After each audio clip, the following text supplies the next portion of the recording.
Our speaker this afternoon is Dr. Elly Kent, and it's a very special pleasure for me to introduce her. She is a woman of almost endless accomplishments. I can't take up too much time to describe them, so I'll just try to sketch in 1 or 2 sentences what she's up to right now. Elly works as a researcher and a writer and translator, artist and teacher, intercultural professional, and she is a visiting fellow at the Centre for Art History and Art Theory here at the Australian National University, focusing her interests on the art of Indonesia and Southeast Asia. At the moment, Elly is the editor of New Mandala, which is an online magazine format site that you should all be familiar with. If you're not familiar with New Mandala, please go to New Mandala and look at the site and subscribe to what do you call it? To the letters that the notifications that come from New Mandala. Elly is also busy with a number of writing tasks. She'll tell you in a moment about a book that she has just had published in Singapore, and she has just finished a book on, or working with a number of colleagues on a book on contemporary Indonesian art, which I believe has been completed now. Is that right? You finished it, Elly? It's been submitted to the ANU Press, yes? Submitted to the ANU Press. So looking forward to seeing that when it appears very shortly. Without more ado, I'll hand you over to Elly, who will speak for about 3/4 of an hour. Elly, I have a little sign here if you approaching the 3/4 of an hour time limit, and it's over to you. Thank you so much. Thanks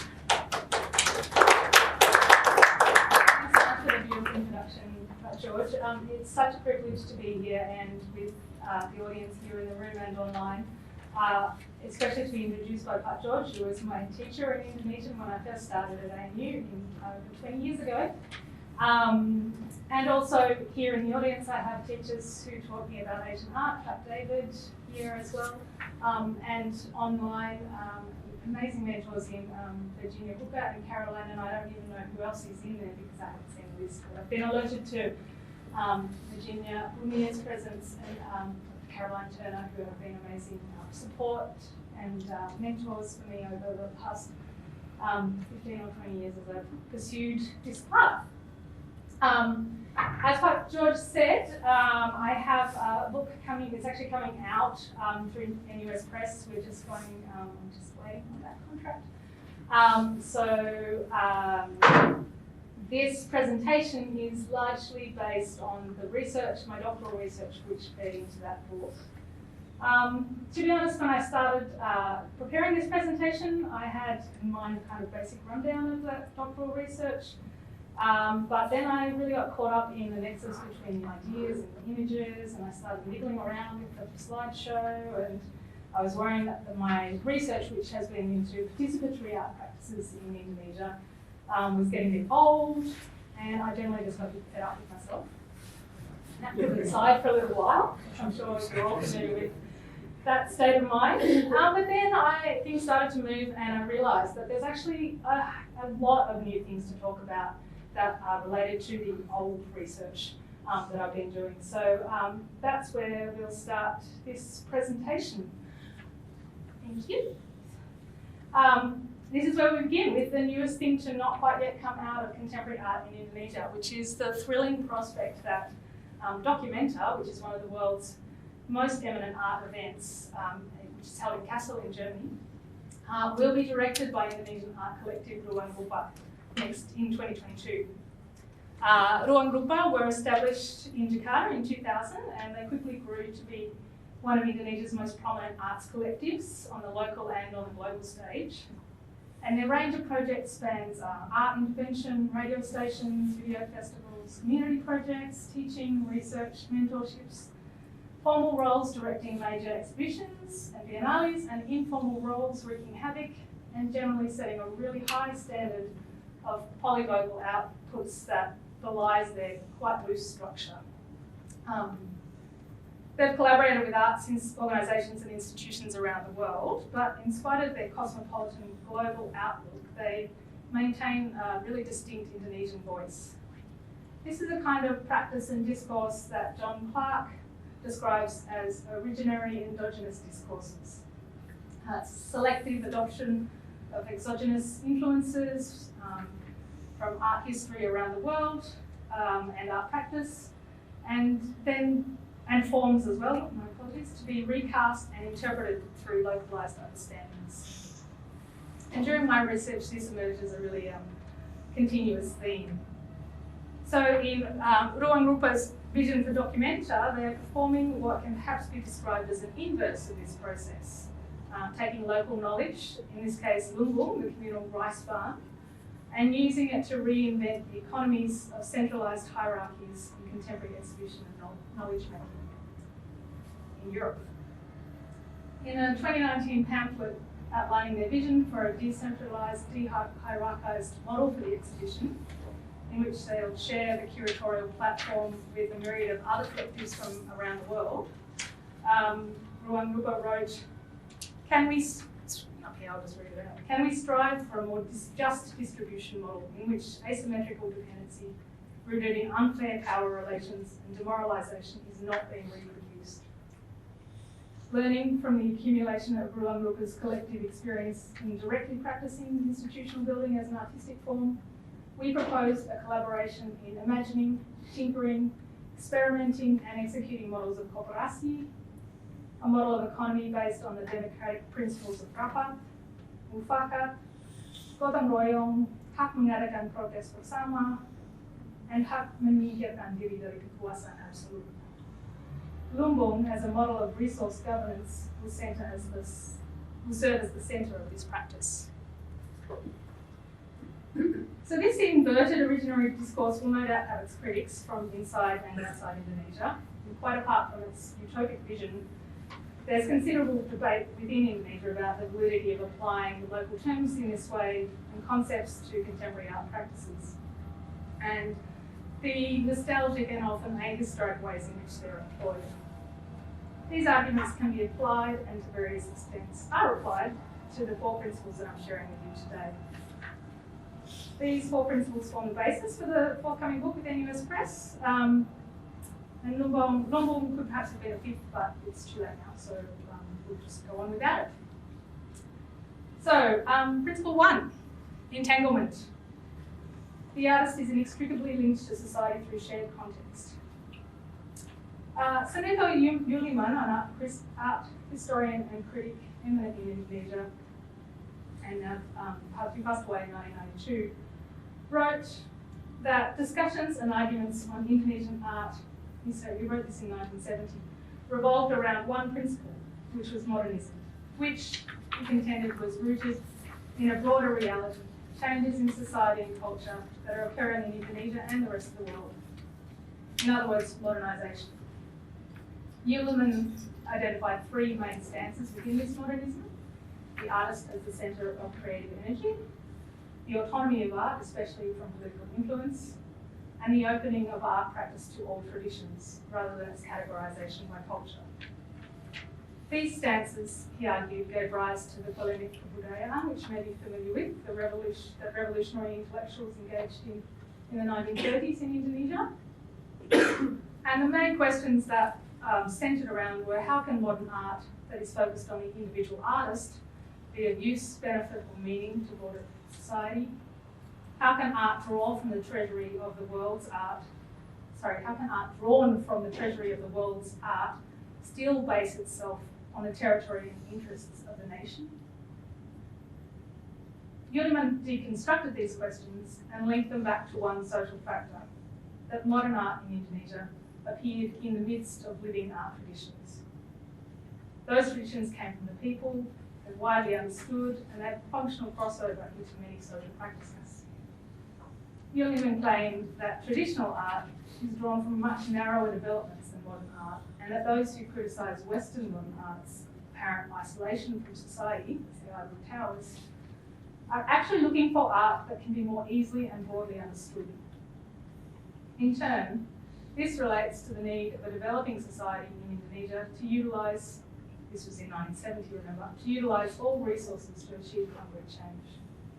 This includes art, which is called on and demanded to join in the production of direct and immediate effects of praxis. Yuliman was broadly sympathetic to this understanding, but he saw it as a kind of a trap intended to create a singular vision of what Indonesian art is. To question modern art, he argued, we must make astute empirical observations of artworks and artistic practices, rather than turning to pre-existing desires and ideas. In this way, Indonesia could break out of the cycle of questions regarding modernism and its relationship to society, and give birth to new perspectives, new knowledge, and new questions. So the work of painter Sujana is the usual example given for this kind of modernism in Indonesian art history. Sujana had his own term for this tendency, jiwa ketok, or the visible soul, which could be attained by fidelity to the truth of social realities as experienced by the artist. Sujana contended that an artist must be courageous in all things and especially dare to give his ideas to the world, even if not a single member of the public regards them well. Jiwa ketok has remained a point of resistance and consolidation over the decades since in Indonesian art. In their 1987 catalogue for an exhibition called Fantasy World Supermarket, Gerakan Seni Rupa Baru Indonesia, a collective that was formed in 1975, rejected the idea that artists must retain an emotional connection to the truth of the artwork and their reality in order to be successful. But other artists like Tisna Sanjaya and Arahmaiani Feisal, who we'll look at in a moment, see this as remains important, that larger truths can be found in exposing oneself or one's performance of oneself through the making and sharing of artwork. So this is Tisna Sanjaya. He was one of my main case studies. You might be familiar with his work from the slide, the image that was on the invitation for this talk, but also he featured in the exhibition at the National Gallery of Australia in 2019. Tisna works across a really diverse range of platforms in close and strategic engagement with tradition, popular culture and politics. And he sees this is an imperative part of the artist's role as a public intellectual. And his adoption of the character of si Wayan is exemplary of these efforts. Wayan is a folk figure who first appeared in print in Indonesia's early modern literature and has since appeared in film, radio and television. He customarily represents the paradigm of rural, traditional Islamic values in conflict with urban, modern circumstances. So there's a whole series of films where Wayan goes from the country into the city and stumbles into brothels and supermarkets and malls and strange places he doesn't understand and asks very revealing questions or gets into revealingly awkward situations that are funny but also really poignant as social observations. But Tisna's Wayan is not naive. Rather, he surrounds himself with lay and academic experts in carefully orchestrated performances which feed into his personal artwork. So there's a couple of screenshots, a few screenshots at the top from episodes of Si Wayan Truk. Interestingly, the show is incredibly popular, or was incredibly popular in Bandung over the 7 or 8 years that it was on. Is it in Sundanese? It's in Sundanese, yeah. And it's on mainstream commercial television. Tisna and also his brother, who's an actor, play the role interchangeably throughout the series. And Si Wayan is much more famous than Tisna is himself in Bandung. On the world stage, of course, no one's ever heard of Si Wayan in Truk, but Tisna is extremely well known in global art circles. So, in this episode, illustrated here in the bottom left corner, Tisna is utilising the folk performance tradition of Seni Dayak to gently deconstruct Islamic homogeneity, decry loss of tradition, and promulgate humanist values.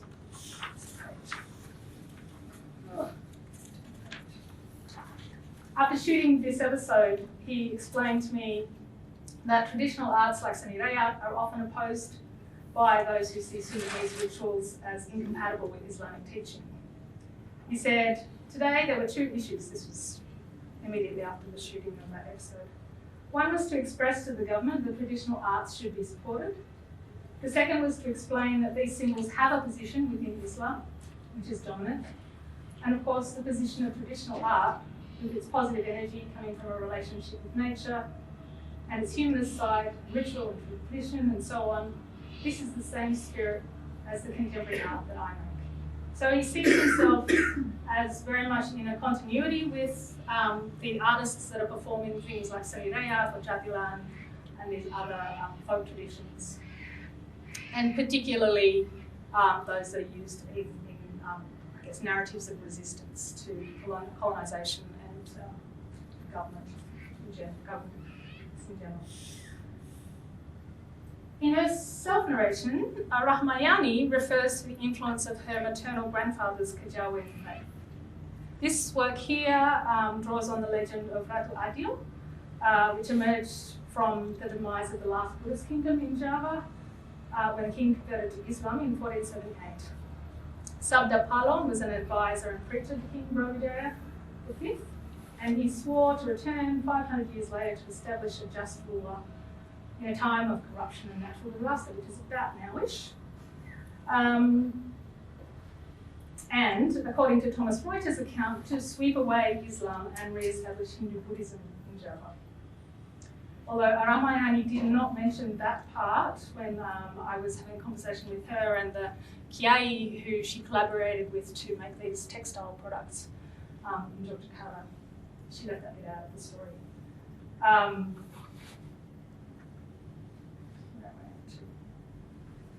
So, similarly, Arahmaiani has also declared her own position as a Muslim woman and an objective observer of Islam, and as a consequence, she's been accused of spying for the West in Indonesia, and at the same time, she's been detained at US borders on suspicion of being involved in terrorist networks. Arahmaiani simultaneously positions herself as an insider and an outsider, as a familiar and an other. And this offers the possibility of reading her work through that exemplar of Jiwa Kapok as something in which the artist needs to be brave enough to put themselves forward, regardless of whether they'll be detained. In an interview with FX Hapsona, who was also in the 2019 exhibition, Arahmaiani commented on artists' relationship to society. She said, their position is as a mediator between the high and low worlds, becoming a mediator between the refined and the rough, the sacred and the profane, the divine and the earthly, or between civilization and nature, dreams and reality. The artist is an intellectual, but also an ordinary person. The artist may dream and fantasize, but along with this, they must also leave their footprints on the earth. So that's the entanglement principle. And the next principle is one you may be, many of you are probably quite familiar with. This is the bit where I got tied up between my slides and pictures and ideas, and knowing that so many people would be so familiar with Turba already. The principle of Turba, Turun ke bawah, that artists should involve themselves with the people to understand and represent social truths. So LEKRA, the Lembaga Kebudayaan Rakyat, directed its members in the pursuit of appropriate states of mind. This was the communist affiliated or associated or aligned cultural organisation that was dominated arts practice across all of the fields during the 50s and 60s, up to the mid-60s. They introduced this principle of Turun ke bawah, which short to Turba referred to the practice of going down to the people. Turba was not only a description, but it was also a working method. This is a quote from Keith Foucher. It expressed a particular concept of the relationship between cultural workers and ordinary people. The artist was at one with the thoughts and the feelings of the people, not an observer of their lives, but a full participant in them. And the slogan was intended to raise the issue of class identity. So while the legacy of Turba inspires contemporary politically conscious artists, the reality in the 1950s and 60s is reportedly somewhat less romantic. Antarixa suggests that social realism and the revolutionary romanticism that were integral to the 151 principles in Lecra's approach to art and culture were discussed primarily among Lecra's leaders, but not at the lower levels. Similarly, for all the good intentions to expand our art out and up, according to Lecra artist Dr. Kip, Lecra also reproduced hierarchies of artistic forms. Only folk art forms were promoted at the district level, at the Kecamatan level, and high arts were pushed at the Regency level in the Kabupaten. Kusni Sulang wrote that during the 1964 conference of Lecra, artists complained that they spent too much time making banners and had very little time for creative work, much less for turba. Musicians similarly protested that they spent so much time performing at cultural events that there was no time for composition or consideration of the context. One artist who interprets elements of his practice through a turba methodology today is Imade Bayak Muliana, known as Bayak. The inherently political aspect of turba as a methodology formed by creative practitioners who aspired to national culture that was revolutionary, humanitarian, modernist, and traditional is evident in Bayak's performances, artworks, and his pedagogic projects. These artworks over time have been directed back into social movements, such as the push for plastic-free Bali, and the Tolak Reklamasi movement that vehemently opposed the reclamation of parts of Benoa Bay for the purposes of developing a luxury tourist island. So that's this performance here, which you can find the video of online. Bayak is buried under a pile of sand. This movement included Bali's biggest rock bands, artists, intellectuals, all sorts of people from the Balinese community. And eventually they so far have been successful. Of course, we know these things can turn at any point, but for now, Benoa Bay is not having a luxury island. Describing his work, Bayak evokes both Indonesian and Western art history simultaneously, calling his actions both turba and happenings, which is the Western art history term for art events that pop up out of nowhere, very prominent in the 1970s, especially in America. Describing this work, through his commentary, we can see that turba retains its political dimensions in both a philosophical sense of orientation to the polity, but also in the sense of its usefulness to politicians. In 2014, Bayak's public Facebook page featured documentation of him visiting a rubbish dump. That's this one over here. And the comment that he wrote with that said, "I prefer to call this turba because blusukan is too mainstream. This morning, I visited the tip, and the tip is actually the same age as I am. Before, it was a gorge or a creek, and now it's 90% full. It's only 300 metres to the main road, and it's very close to people's houses." So he uses his public profile as a way of bringing attention to these kinds of problems and their effect on society. In Antariksa's account of Lecra and visual arts practice, he cites Hesri Setiawan's description of turba as a research method. Setiawan tells of spending a week in the village of Sarakadug, just east of Jakarta, to collect folk tales. Elia Nurvista is a contemporary artist who can be viewed through the same research lens, or at least some of her projects can be, which has become a strong strain of participatory practice in Indonesia. According to Elia's research, during food shortages, residents of Ponjong in Wonosari, south of Jakarta, accessed fats and proteins by harvesting waste products from the processing of seeds and nuts for oil. Examples include chundring, which was gleaned from the dregs of peanut oil production, and chabuk, which was gathered from sesame oil production, the dregs that come away once you pound the oil out of the seeds. Not the same as tahini. So geologically, Wanasari is dry, difficult agricultural land, and historically it's known as a hotspot for leftist exiles, and has been was a target for the 65 anti-communist massacres. So these factors and others, including the Pacific War, contributed to higher than average experience of starvation there. In spite of now stable availability of other ingredients, these famine foods have retained their position in Pondong diets as kind of romantic nostalgia foods, rather than the staples they once were. And Elia encountered these foods while visiting her partner, who's originally from Wanasari, visiting his family there. The venue for this project, which was called Adiboga Wana Asli, was Kedai Kebun Forum, which is in part of South Yogyakarta. There's recently seen the mushrooming of international restaurants, an ideal site for a cooking project designed to appeal to cosmopolitan audiences in Georgia. Kedai Kebun Forum, we call it KKF for short. At KKF, Elia and Dina and the audience of passers-by, visitors to the restaurant and the gallery, and a viral audience attracted through social media, explored the culinary possibilities of the unusual ingredients by creating new dishes. So you can see here in these, well, you might be able to see if you've got very good eyesight. There's a series of documentations. They turned the gallery space into a kitchen, and people were just coming in and had to invent new dishes using chundring and chabuk, which don't taste very nice. So it was quite a challenge. It's definitely an acquired taste. And so there were some really interesting dishes that came out, and then a second round of or second phase of the art project involved serving these dishes to invited, or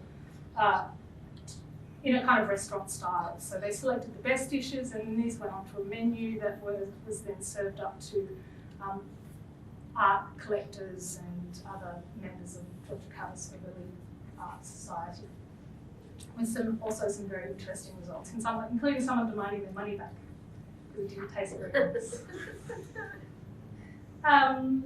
So Adiboga Wana Asli really defies description as a local or global artwork.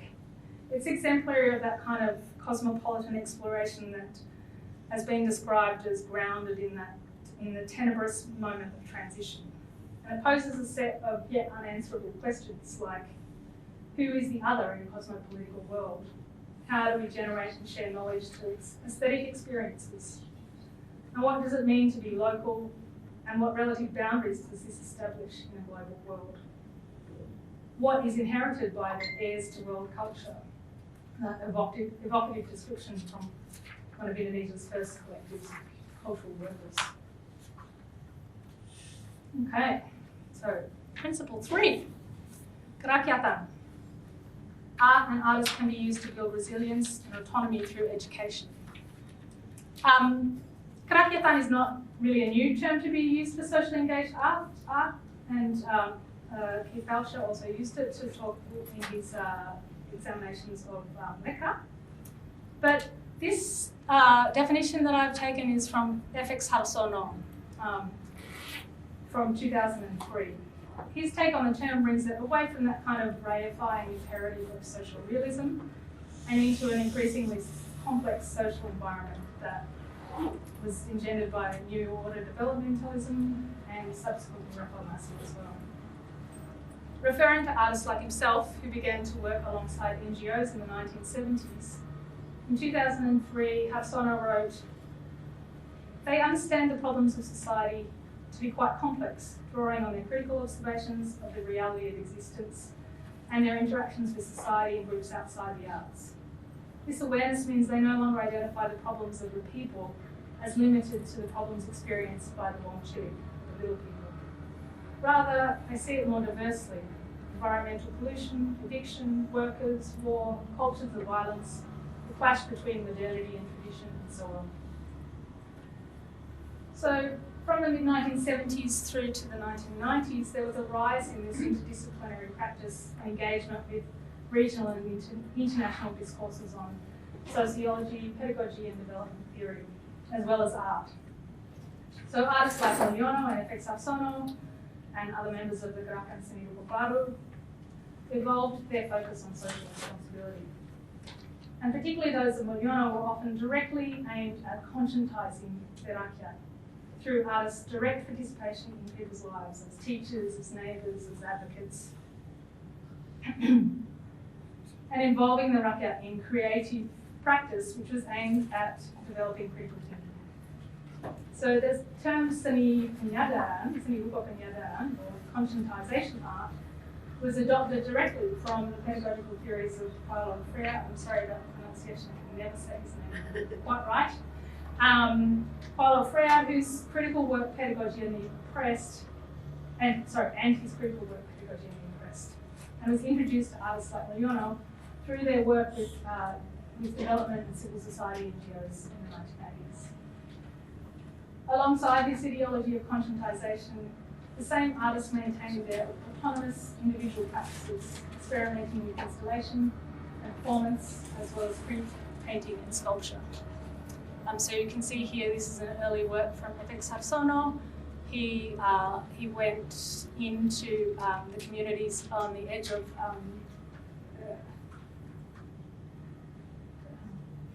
Jakarta Bay. I keep wanting to say the Bali Bay one. Anyway, and documented the exposure of families to mercury from consuming fish in the bay and also from using the water in their general life. This is Muliana's work, Seni Rupa untuk Marcina. You're probably familiar with the story of Marcina. It's very well known, the labour activist who was killed. Muliana produced this exhibition in Surabaya, not far from where the tragic event took place, and it was shut down almost immediately. Muliana very narrowly avoided going to jail. Luckily, because he had also been working with the legal aid NGO in Surabaya, who were able to keep him out of prison on that occasion. But it's not unusual for artists to spend time in jail even now for working with transgressive practices or transgressive ideas in Indonesia. So, this is another work by Elia Nurvista, and it demonstrates a kind of more exploratory and cosmopolitan approach to that same idea of kerakyatan, or working with the rakyat. This one she produced at a residency at the Bumi Pemuda Rahayu Community Centre, which was established by Jakarta-based urban planning activist Marco Kusumowijaya, who probably some of you might have come across before. Elia was tasked to create a project that engaged the local community through food, as she'd been doing through the rest of her practice. And she began again with research into local produce, which included tubers, which are now rarely consumed in the community. They've been pushed out over decades by the enforced dominance of rice during the new order, and also by convenience foods like instant noodles. Elia related a story from a participant who had cultivated a crop of tubers, involving their whole family in a labour-intensive harvest, which yielded several kilograms, which they took off to market, and the whole crop fetched 1,000 rupees. So this story was really instructive for the development of the project. It showed them that trying to bring people back to using tubers as some kind of crop that they could be sold was not a viable option. So instead they looked at developing consciousness of the health benefits of consuming tubers and exploring the potential for secondary products. So you can see there, these are the women who were involved in the project from the village. They all, this is on the right is actually a nutritionist giving a talk about the nutritional value of vegetables in general and tubers specifically. And then over here is some of the recipes that the women invented or revived or adapted from recipes they were using with ordinary flour to use with flour made from the tubers. Elia also invokes participatory practices in the same way that Bayak does, referring back to different phases of Indonesia's art history, like Wayan concretization. But for Elia, it's not really a homage, but an attempt to recast the relationship between artists and society as co-constructors of new knowledge. So during my first visit to this project, I asked her how long it would go on for, and she said, "I'm totally conscious that we're working with a community, and furthermore, they're not in a residency. Actually, we need to slow down. We need to be more observant. And it's not just them, the community, we're also them. Because we're concerned with collaborating with them, we need to observe the situation. For instance, if they say, but we just can't do it, we might want to hurry them up, but they're also busy. It's about collaboration, not about us looking at them." So the final principle that I looked at during my research, well, it's kind of two principles collapsed into one. Gotong royong and rasa, which I looked through a borrowed idea of ethics and aesthetics. That was not my idea to bring those two together. That was actually something that was happening through the Equator symposiums associated with the Jakarta Biennale over the last 10 years or so. So the quote there is more about how we can bring together these ideas of rasa and working with others. So we're concerned with interpreting the nature of everyday social transactions in Java. Awareness of the significance of rasa within them does provide a new angle of insight. Once our attention is turned to rasa, we can see that the transaction finds its substance not in words, but in the establishment of harmonious feeling contact between the parties. That's from Holstein. And what I'm drawing out from that is the idea of rasa and gotong royong as both working with as relational practices, I suppose is the way to say it. So Yuliman refers to the cultural legacy of unformulated connection between intuition, emotion, and reality as well, as a basis for new Indonesian painting. A tendency that he noted in 1976 had not lost its power despite enormous social change. The confluence of intuition, emotion, and reality forms the basis of a rational, experiential, and subjective approach to artistic ideology. So it's this entanglement of sensate and inner experiences that leads theorists like Yuliman and Tim Supanka, also well known amongst Indonesian art practitioners across the world. He was one of the curators for the Asia Pacific Triennials, and David knows him well. And artists like Heridono and also Fajar Abadi, who we'll look at in a moment, invoke rasa as an essentially conjunctive line between the ordinary and the sublime, simultaneously dissolving the boundaries between the external and the internal. While the notion of rasa in art is both the artist's intuitive emotional response to the world and the audience's subjective response to the artwork, gotong royong carries this aspect of arts practice in Indonesia to the collaborative realm. So this is one of Heridono's paintings, Gotong royong, playfully illustrates this contested and appropriated social practice with a depiction of three distorted figures. I think they're origami dinosaurs or something. I'm really not quite being able to work out exactly what the figures are.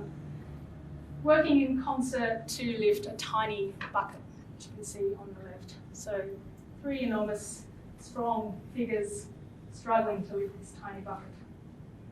Also contesting this noble aspiration for communal society in a keynote address at the 2014 Equator Symposium, which was called The One and the Many in Jakarta, was renowned composer Sujana, who emphasised the universality of formalised cooperation in societies around the world, and argued that the state's obsession with promoting gotong royong as a formative attribute of Indonesianness results in a lack of emphasis on individual excellence and erodes the potential for national excellence. But by contrast, in 2011, architect and arts researcher Yoshi Fajar Abadi contextualised the philosophy and implementation of the 2009 Biennale Jogja within a gotong royong framework. describing how artists and art workers cooperated, collaborated, volunteered, donated food, board, time, and artworks in order to realise the major art event on a really limited budget. And in 2019, I invited artists Sujana and Irwan Ahmed to speak about their practice to a cohort of Australian students studying art and design in Indonesia through the Utilising program. Rather than merely presenting their work, which was what most of the artists invited to speak to the students did, they prepared an interactive slideshow presentation which was much more like their actual practice operates, and described the history of gotong royong and its attendant role in both the oppression and empowerment of the Indonesian people and their ancestors. They drew links back to Dutch practices of forced labour and into the present-day prevalence of artist collectives, and identified gotong royong as one of the driving considerations in their own practice, not only because of its communal values, but also because of its awareness, because an awareness of its vulnerability to manipulation forms their own critical consciousness. In this sense, Irwan Ahmed and Tisna Sanjaya have also used gotong royong as a theoretical and poetic frame for their ongoing work, exploring the geopolitical nature of the ruling fire. And you can see a lot of their work on YouTube. They work a lot with video, and there's some fascinating sort of performative lectures where they bring together a whole myriad of different interviews and historical sources into these kind of creative examinations. Gotong royong is used by actors in these contexts to describe collaborative practices that are among a number of underlying influences, such as social performativity and modernism oriented to social responsibility, on participative practices for many Indonesian artists. It can support autonomous practice in an environment where arts funding and infrastructure is weak or nascent. It can also allows arts organisations to flourish in spite of a strong historical distrust of government institutions and political affiliation. Yet there is, anecdotally at least, another side to gotong royong in the arts, which is the exploitation of young artists in the implementation of projects by senior artists for the greater good of Indonesian art in a poorly funded art environment, the nebulous organisation of projects in which some take on a far greater burden than others, and the exclusion of those for whom participation in gotong royong is impractical, such as primary carers, who are usually women, people with disabilities, and other people who rely on paid work to survive and don't have the downtime to support arts projects. Next slide. Oh, you can go. Thanks.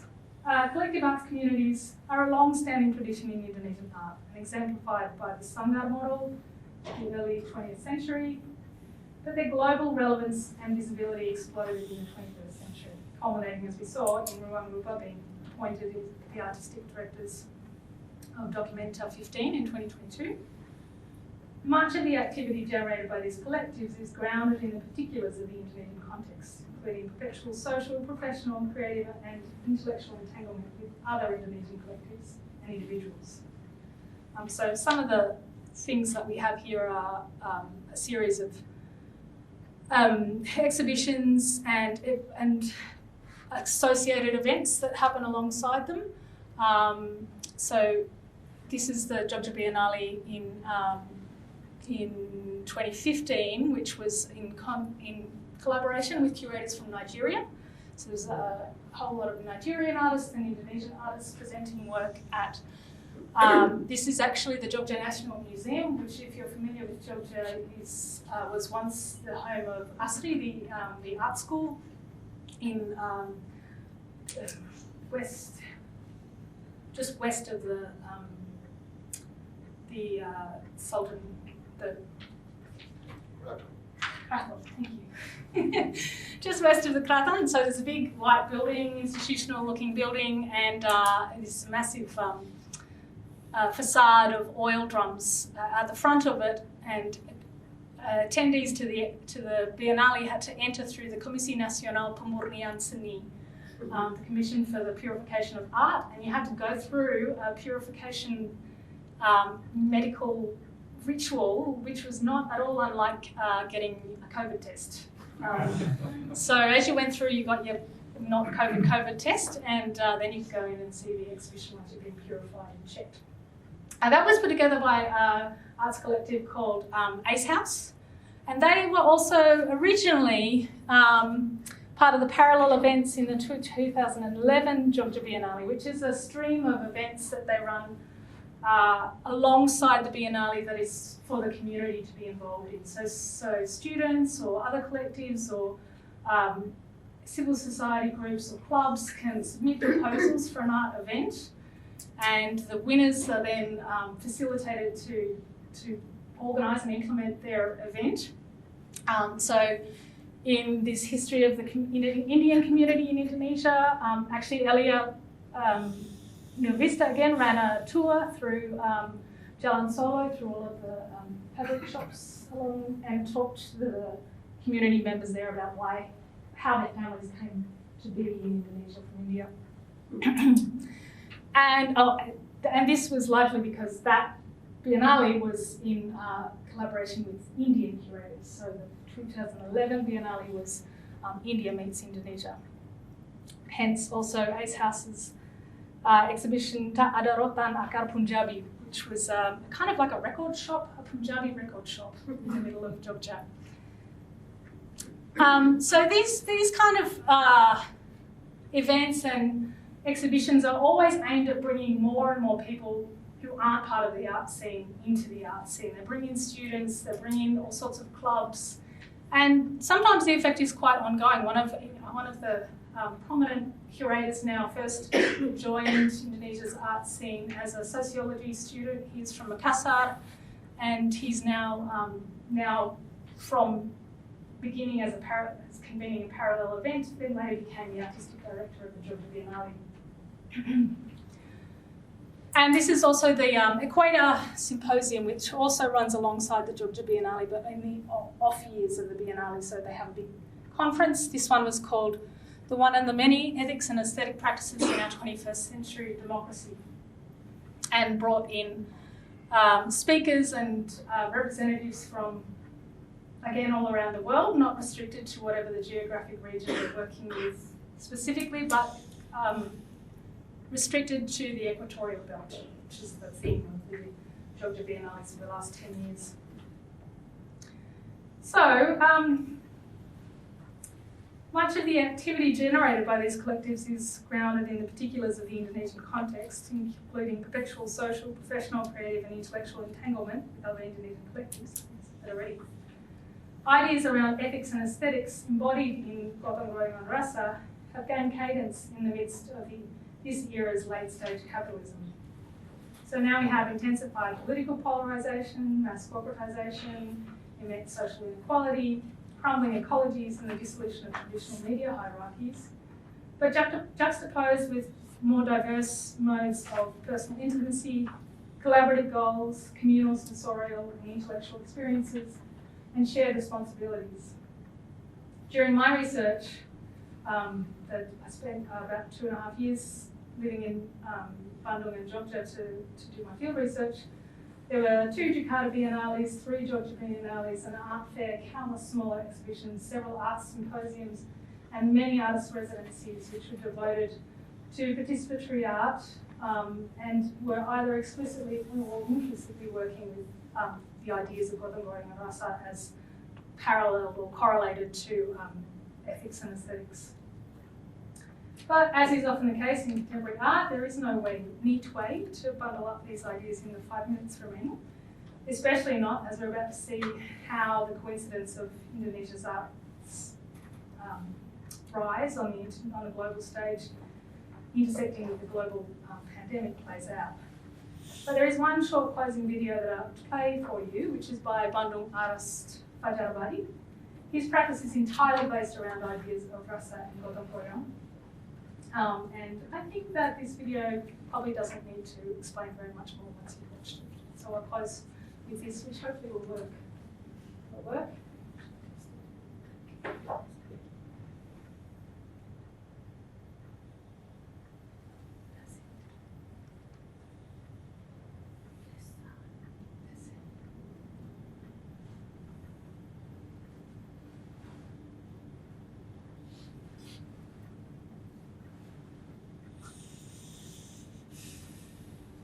I'm just going to share it, is that okay? Because we need to share this.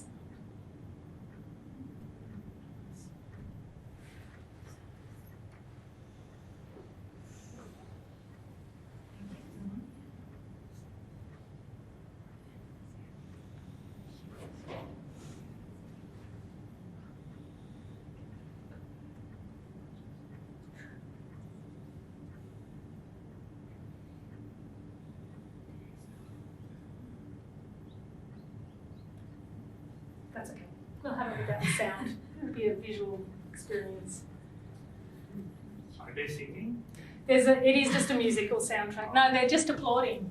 This is Tepuk Tangan Nuhun to celebrate Angkot Day in Bandung, and the passengers are getting a free fare as they get on the Angkot, which is confusing them already.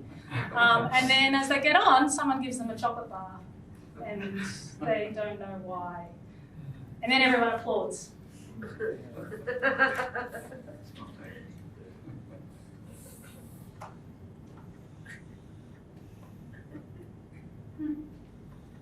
Is it rasa or is it continuum? Yeah, it's definitely rasa because they're getting chocolate. But it's also performed by a collective of individuals that Fajar Abadi brought together, and a kind of conspiracy with the Angkot drivers. And the music adds, it's that kind of Hawaiian 60s music. The name of the band I've forgotten. It's a group of women, something to do with pigeons. That's the name of the band. Some of you might remember or come across them. It's a kind of surf music.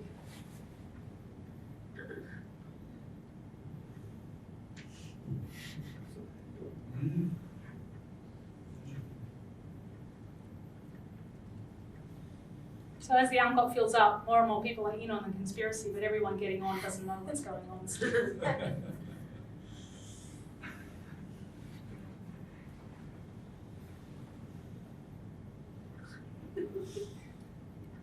Does that know the big video? No, there are ethics considerations here that we wouldn't be able to pass.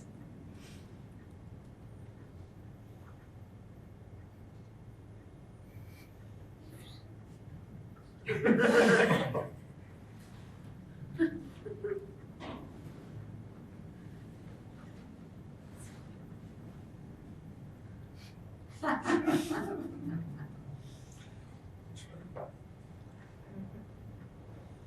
we know how they explain what's going on to the passengers? They don't. They don't. They just have to kind of catch up.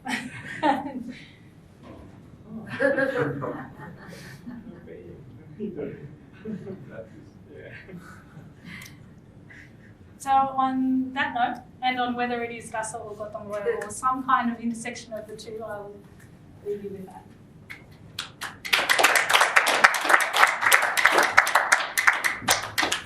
Thank you very much, Ali. Now the floor is now open for questions and contributions and comments. Yes, Arjun. But Elly, did you mention that Bayak has been trying to repopularize the term turba? I did, yes, yeah. You mentioned about the reason. Can you explain the reason? His reason again to do that? His reason is a kind of allegiance to... As opposed to, say, Blusuk. So Blusukan he saw, so this all happened in around 2014. Right. So for him, Blusukan was representative of politicians going out into villages and kissing heads and shaking hands. And that was the way the term was being used in the media at that time, Blusukan.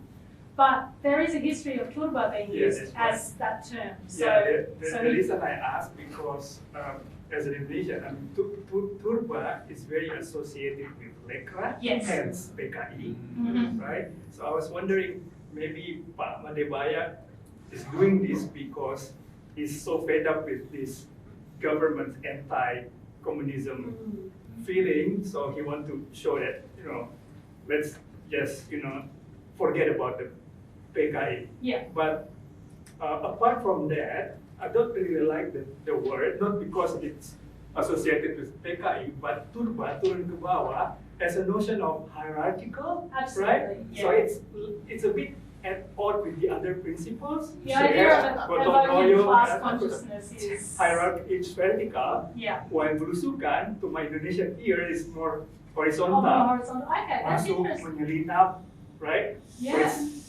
But turba is Top you're down. saying that you It's- don't it's want certainly ivory top down. tower, but you actually position yourself higher than the people. Yeah, I think it's a very tricky term for artists to use, and I think that's what I was trying to kind of refer to when, and it's the same with gotong royong, when people talk about, use these terms, they often kind of just collapse all of those sort of complexities, and they use them in quite ahistorical ways that aren't always conscious of those things. I guess it's also a question of language and use of how words evolve their meanings. I think for Bayak, he has he's a left-leaning artist, Right. and he also works with lots of NGOs. I don't know if anyone, we had a webinar recently with Bayak was on the webinar talking about the future of Indonesian art, and he was wearing, he had a picture of Che Guevara in the background on his thing. So he's definitely, you know, his leanings are left, but he's certainly not kind of critiquing or deconstructing those ideas of hierarchy, which I think That's are, interesting. yeah, I do go into it a little bit further in the book, so hopefully, that class consciousness is awkwardly phrased when you say you're going down to everybody else. Yeah, certainly. Well, it was wonderful, Elly, thank you. Are there artists who are still doing what you might call conventional painting? There are some. There certainly are, yes. I think because my research was focused on artists who are working with participatory or socially engaged practices. Most of them do work with studio practice, but it's often installation or it's often video documentation of other things. But certainly, Tisna Sanjaya, I had a slide there of one of his etchings. Yes. And he also makes paintings, but they're not conventional. He does body printing. So he lies across the canvas, and the audience, so the canvas is spread with PVA glue or something like that, and the audience will sprinkle little bits of plastic and ash and other things over the top of him, so that the painting is then a stencil of his body on the canvas. So he calls them paintings or body prints, and they look like them once they're done, but they're not conventional in any sense. But yeah, there certainly are. And one of the things that I should probably be more careful about when I talk about this work is that there is also, the work being my research, is that there is also discussion in Indonesia about the idea that all Indonesian art is political, which it's not, and it's not all socially engaged, it's not all participatory. And lots of artists are working with ideas of form and material and more kind of esoteric and what we might think of as more in line with, kind of Western art history canons about painting and printmaking and sculpture. But a lot of them also are part of collectives. So they might be making, only making sculpture and not doing any socially engaged work, but a lot of them will then also be in a collective of, say, only Sumatran artists. And how is that collaborative activity handled in the academy or the art schools, if at all? Yeah, that's a good question. I'm not sure now how it's handled. Certainly,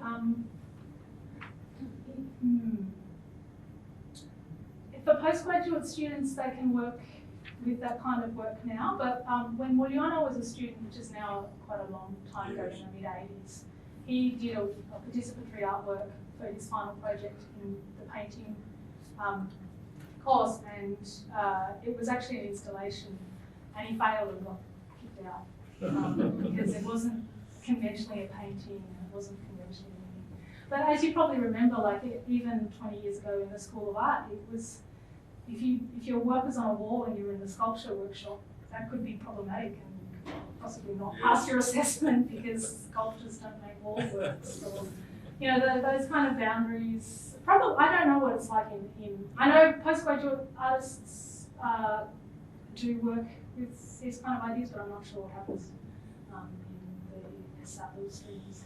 Thank you. We can take a couple more questions from the floor before we turn to our online audience. Yes, Tony. Thanks very much, Elly. It was very illuminating. Can you speculate a little for us on why the German festival that's coming up selected who they selected, and what that's likely to mean in terms of canonizing some hierarchy within Indonesia? That's an interesting question. So within Indonesia, so yeah, that is an interesting question. It's hard to be collective. On a global scale. Yeah. I think actually many of the collectives are quite proficient at finding ways to do that. And many of the biennales that have happened recently have actually been based on those principles of collectivity. And in fact, Ruang Rupa were the artistic directors for the 2015 Jakarta Biennale, which was based around socially engaged work and redefining the city. And they had artists working under bridges, out in Penjaringan with communities there. They were building collectives. They also brought in artists collectives from, so there's an artist collective in Majalengka that were brought to work with a smaller collective that was less well known in Penjaringan to build a soccer field under the flyover, where previously there had been a rubbish dumping ground. So I think that it's actually probably this institutionalised. Ruang Rupa, I would argue, are quite institutionalised.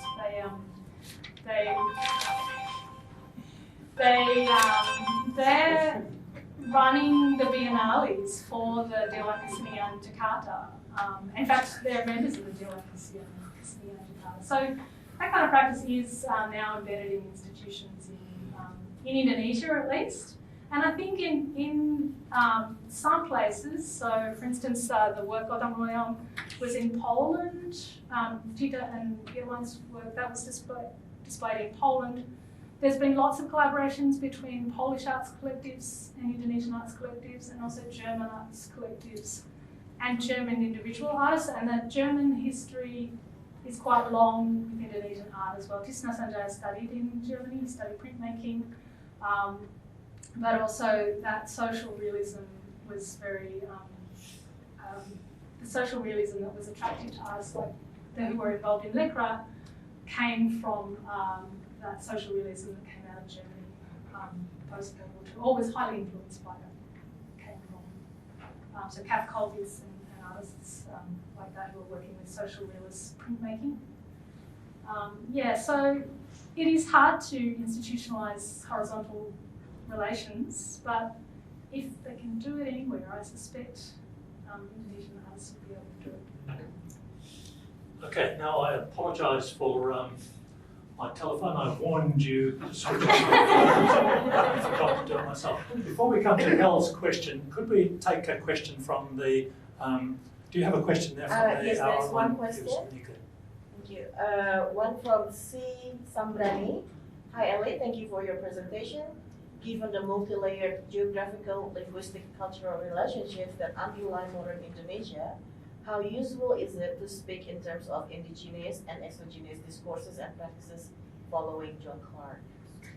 That's a really excellent point, and a very difficult point to address through the kind of frameworks that we're familiar with, working with those ideas here from a Western canonical perspective here in Australia, I think. Particularly ideas around what is local,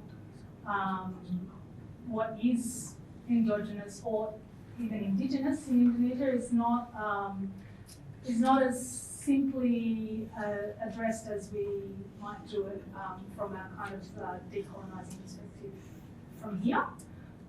So I think that that's one thing that is just starting to come through through scholarly work in Indonesia.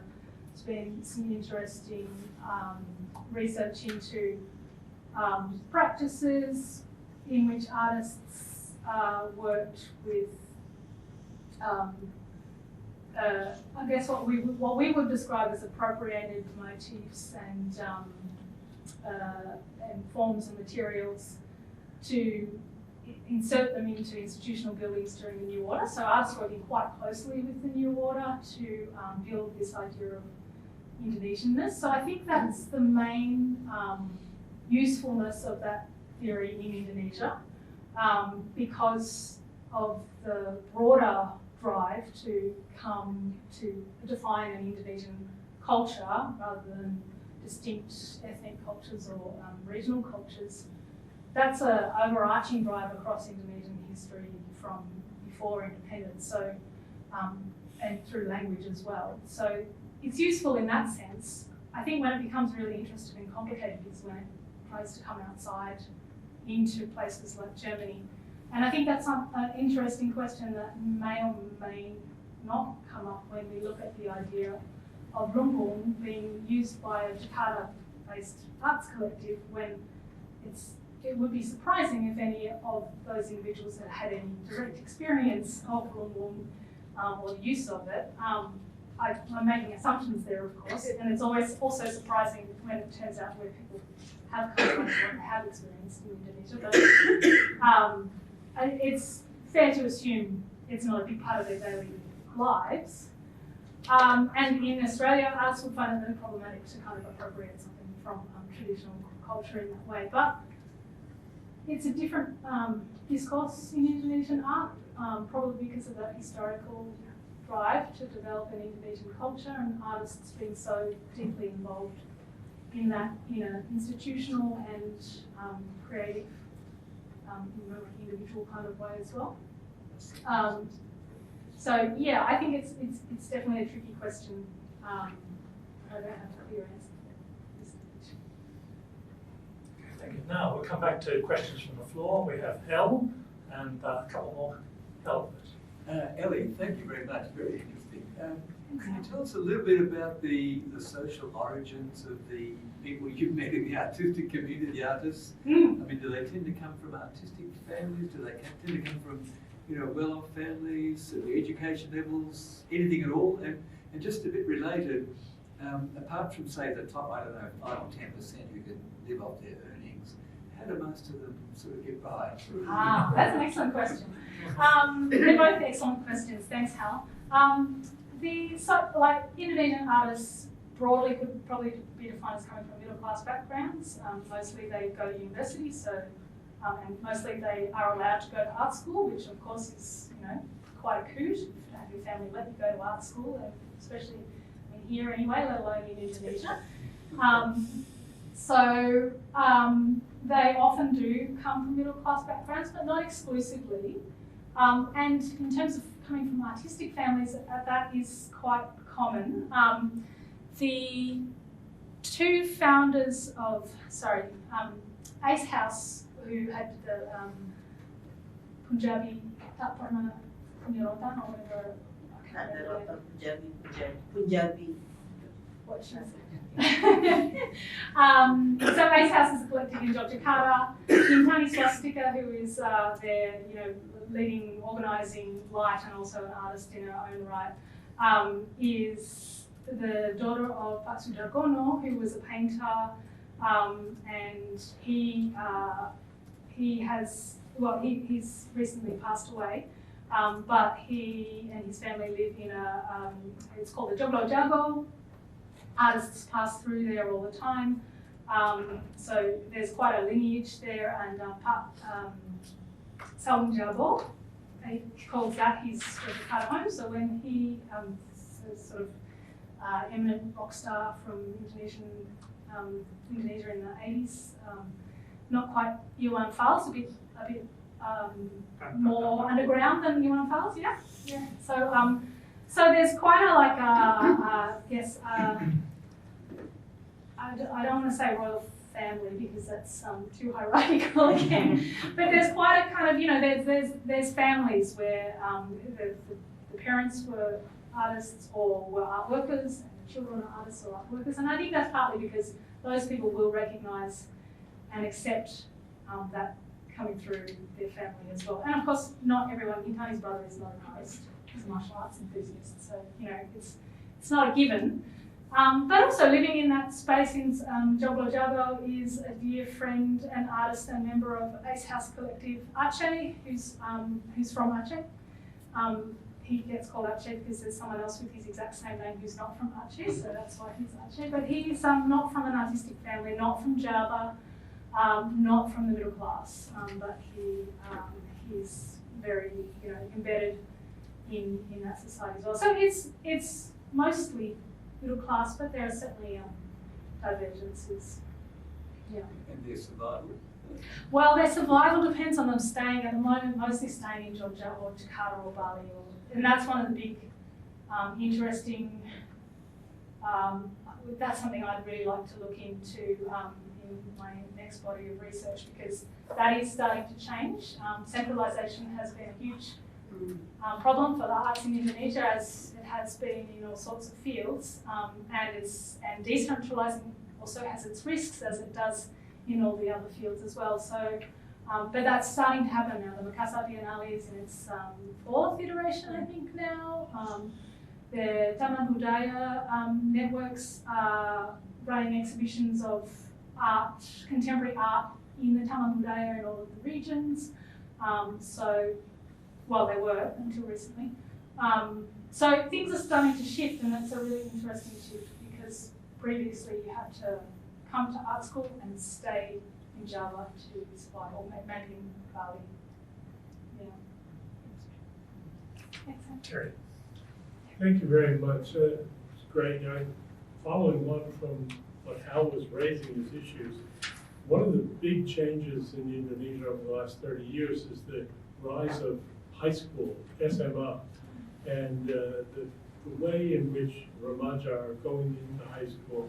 I'm wondering about the links between these now much more institutionally educated young people and the art scene in Indonesia right across.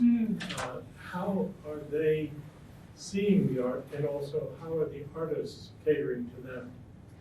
That's a really great point, and I think it's something that, as you say, that level of education is also playing out in artistic fields as well, and you would know that there are SMR that are specifically for the arts, whether it's contemporary arts or dance or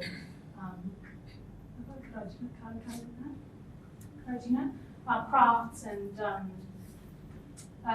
so there are a lot more pathways for young students coming through the high school system to go not just into art school as such, but to go into creative fields.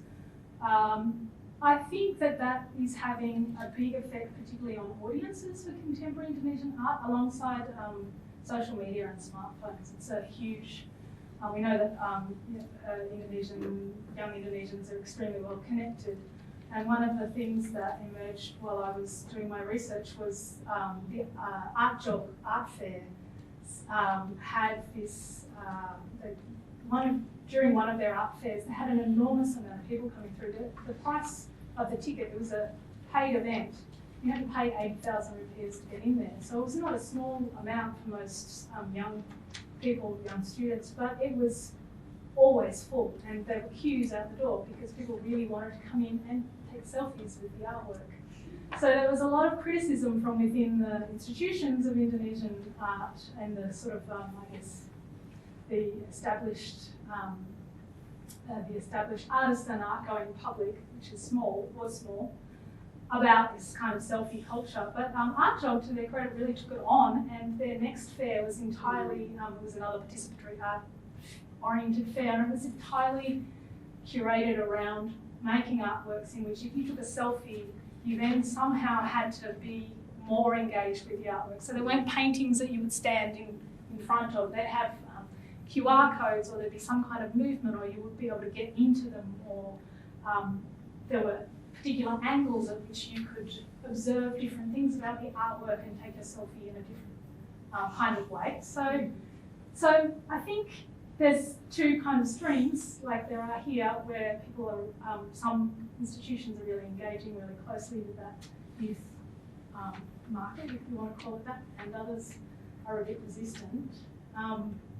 But also Museum Macan in Jakarta is now running school programs into incursions into schools mostly, because it's difficult to bring students, many schools find it difficult to bring students to the gallery, but also, they do also have schools coming in, and they have a children's section, which if you go to New Mandela and you go to the Artsy page, is the most recent children's art project in children's space, like they have in the NGA.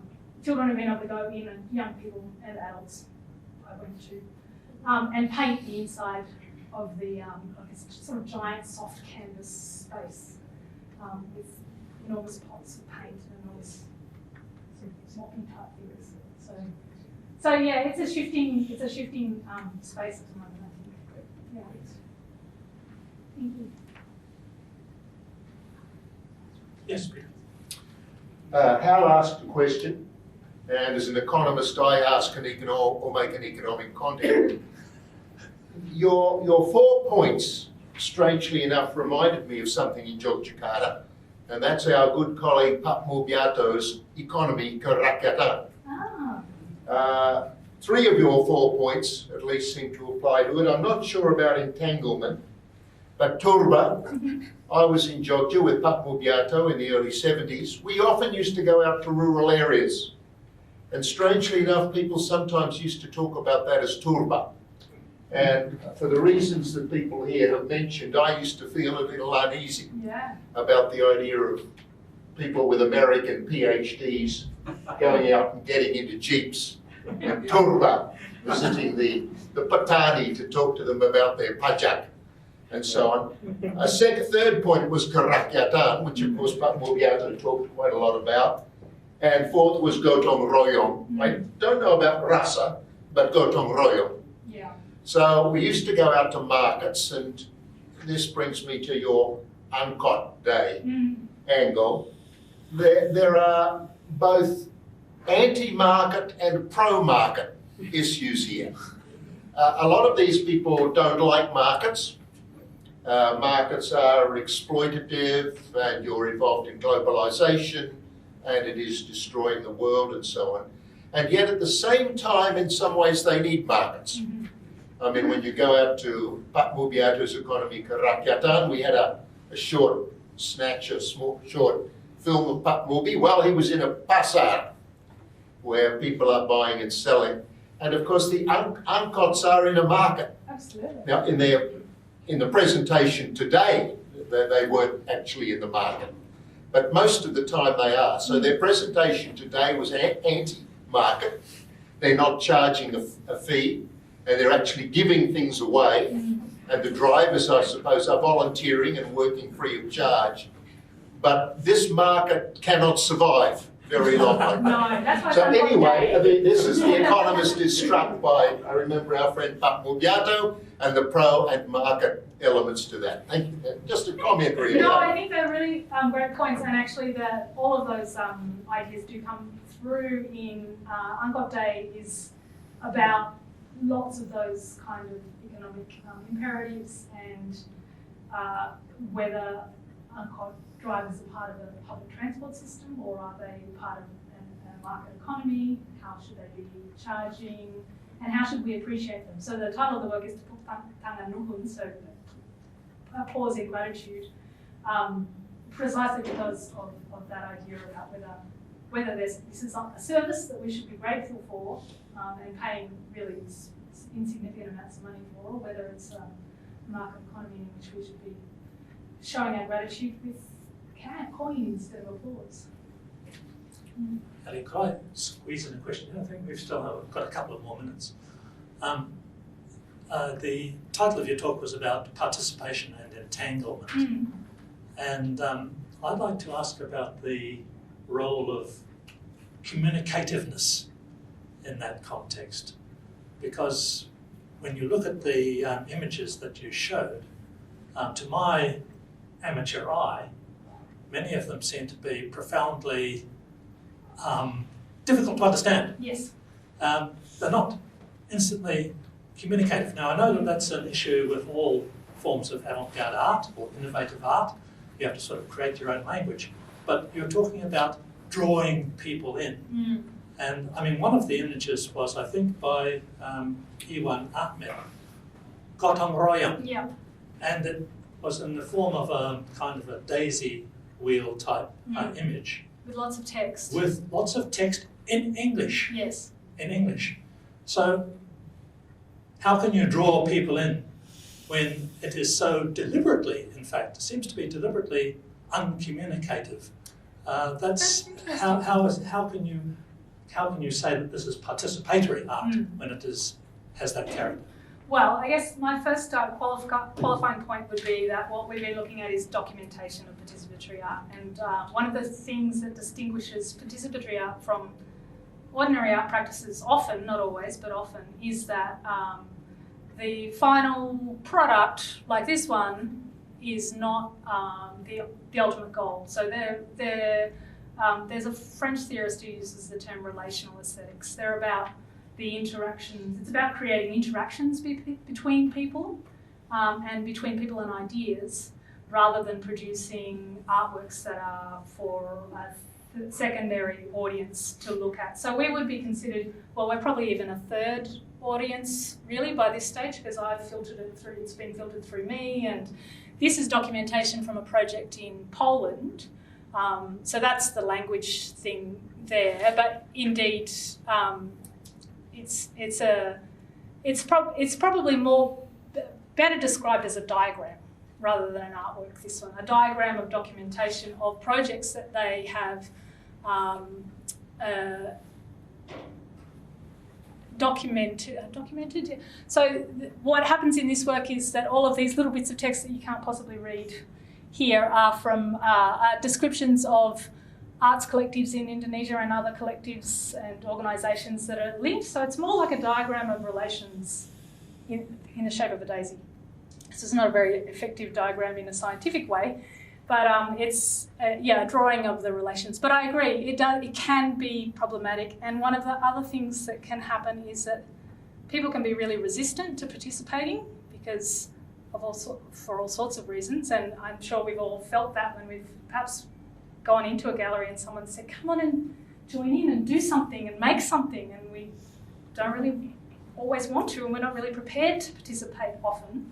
So that can be problematic in these kind of artworks. And also the other risks with that is that when we try as artists to reduce that possibility of people not wanting to participate in our art, is that people don't know that they're not consenting to participating. They might be unconsciously, like the people in the UNCOT, they're unconsciously participating in an artwork in something that they never signed up for.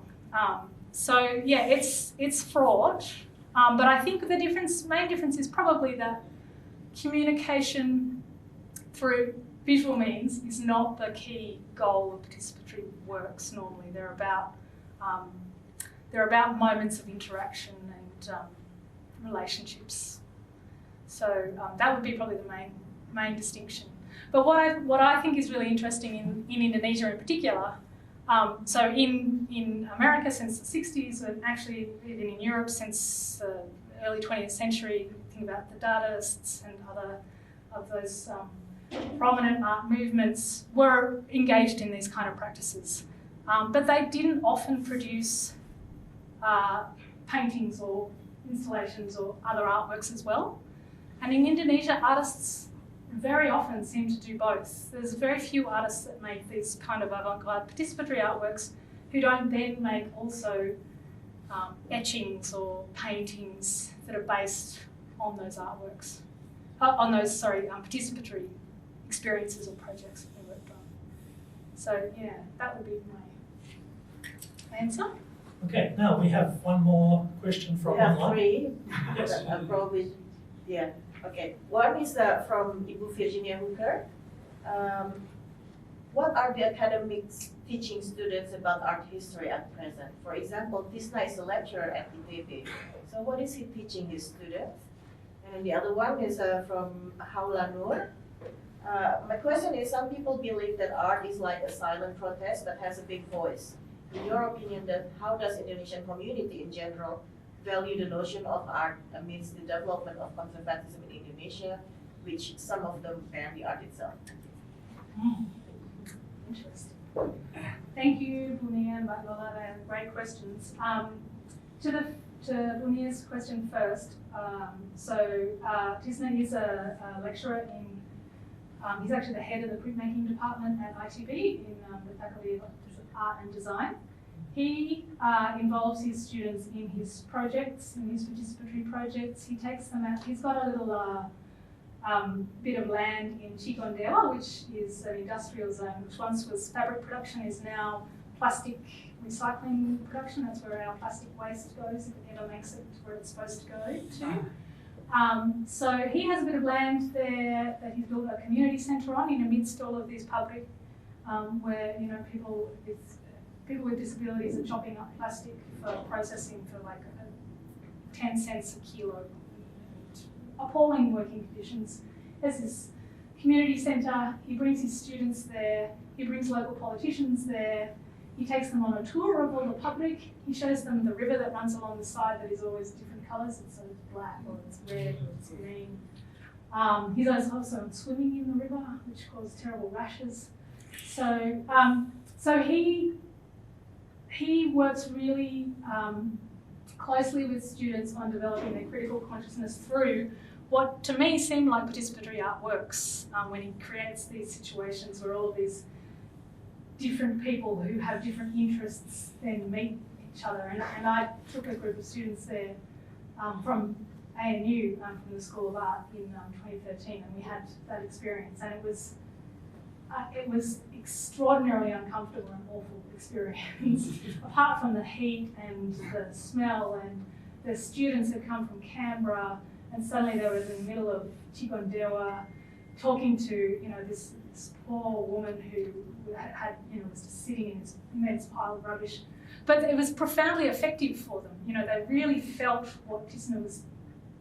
They were quite angry with Tisna actually putting them in this situation, and they really felt the contradictions, and they were angry with the public servants who were the people who were supposed to be enforcing the local the bylaws for environmental laws in the region. And so it did what he wanted it to do, but it was teaching and it was art, which also is, I don't know if any of you are familiar with Joseph Beuys, the German artist of the 1960s. He said, my teaching is my art.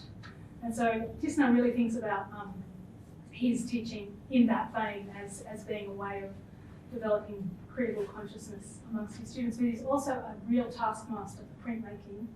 And I studied printmaking here at the School of Art, and one of the things that I was not very good at was following the rules, and printmaking has a lot of rules. It's really a very strict discipline. It's chemistry, and it's sculpture, and it's metalwork, and it's all of these things that you have to get right, otherwise it can be quite dangerous or just kind of ugly in the end. So Tisna is a real stickler for the discipline of printmaking as well. So I think that's what he does, but I don't know if that's the broader rule across all art schools. And the second question very quickly. What was it again? The voice and ordinary people in Indonesia, and whether I'm summarising that whether ordinary Indonesians are interested in or feel affected by art practice. That acts like a silent protest, but it has a big voice. Yeah. I think that a lot of what Sanento Yuliman said in his work about people wanting to have art that is broadly understandable and is drawn from their own experiences and traditions is actually still quite resonant for lots and lots of Indonesians, especially outside of the cities and the urban populations.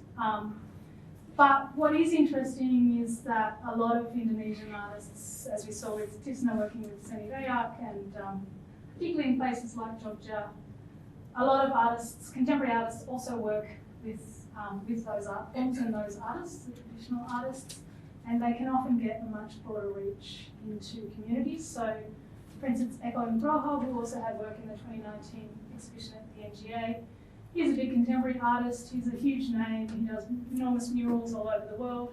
But he also has a Wayan troupe where he designs the puppets, and they go around to communities on Merapi and places around Central Java, and they perform contemporary Wayan performances. And then also there's other puppet festivals that happen where puppet masters from traditional forms then come and play alongside contemporary puppet makers. So there's a lot of interaction that goes on.